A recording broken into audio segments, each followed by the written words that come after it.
Hey guys, what's going on? I know a lot of you guys sometimes, and especially around these times, have a lot of problems with tenants, especially when it comes to eviction. Now, here are my top 5 ways to get rid of a tenant without going through the legal system. All right, don't worry, it's gonna be illegal.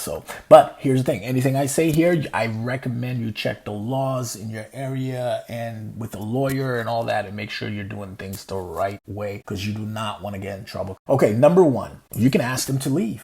Now, this might seem kind of straightforward and simple, but a lot of times you can just ask a tenant to leave, and sometimes the reason may be more helpful, and also your relationship with the tenant too. Example, if you ask the tenant to leave because you need the place for a family, or you're trying to sell the place, or you're trying to renovate the apartment, this might actually make them feel like, you know what, okay, I'll go. Number 2, you can offer them another apartment. Now, offering a tenant another apartment can also be another good way to get them to leave. Sometimes tenants do want something fresh, something new. That might entice them to leave. It's important to note that area class can be a big deciding factor in how well you screen your tenants in the beginning. Could be a factor of these two, if number 1 and number 2 would work.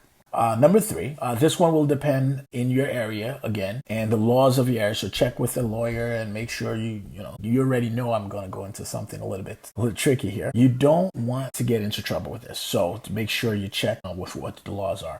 You can raise the rent. Raising the rent some tenants can get really mad when you raise the rent. A lot of times they'll just pick up and leave because the idea of either your money or giving you money extra might get them mad, especially depending on how much you raise the rent. Some areas there are restrictions. So like I said, please check and make sure you're okay. This is a great way. And even bad tenants, sometimes a tenant is bad. They'll do crazy things. They'll get aggressive. They'll do this, they'll do that. But the idea that you raise the rent instead of trying to evict them, they'll leave just the idea, the feeling of like, man, they're screwing you over by not giving you that extra. Number 4, if you think they're doing something wrong in the apartment, and by wrong, illegal, anything crazy, well, you might actually ask the police for assistance. Now, the police can't evict them because only a judge can actually go through the process of do the whole full eviction thing. However, the police can add pressure, and if they see a police is passing around, or you tell the police, hey, look, there's a lot of activity, there's a lot of this, that's going to make a person who's doing bad things uncomfortable, and they may want to leave.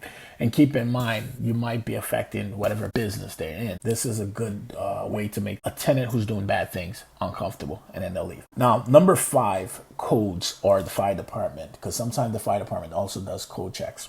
Now, here, how this one works is this: if the tenants are doing something to the property that is affecting the property, so this one could be effective. I've seen codes give 24-hour notice to vacate for all kinds of things, from a stove that's leaking gas to something major like sewer, or like roof issues or something of that nature. Now, keep in mind, I am not telling you to do anything crazy. I'm not telling you to go and start loosening pipes or anything crazy like that. You don't want to get into that action at all, because that is very bad. That can get you arrested. You can get in jail. You can lose your house. You can lose a lot more. That's not what I'm saying.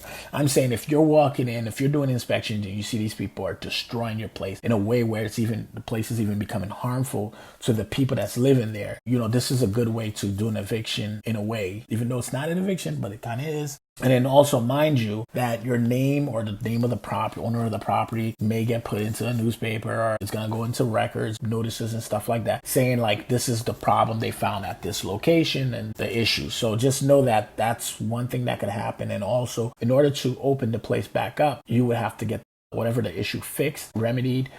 If it's a stove, you just replace the stove, but then the fire department or inspector has to come back and check and make sure that everything is fine. Now, after all these things, there is always the tenant that just does not want to go. So then you would have to go through the courts and do a proper eviction. The best thing is develop a second skin to keep it cool. Don't piss off the tenant, because a pissed off tenant is harder to get out and can leave you with way more damages, way more stress, and way more issues. Always remember, you want to keep yourself calm. A landlord that's going to last is a landlord that can keep calm, keep thinking, and stay on top of your toes.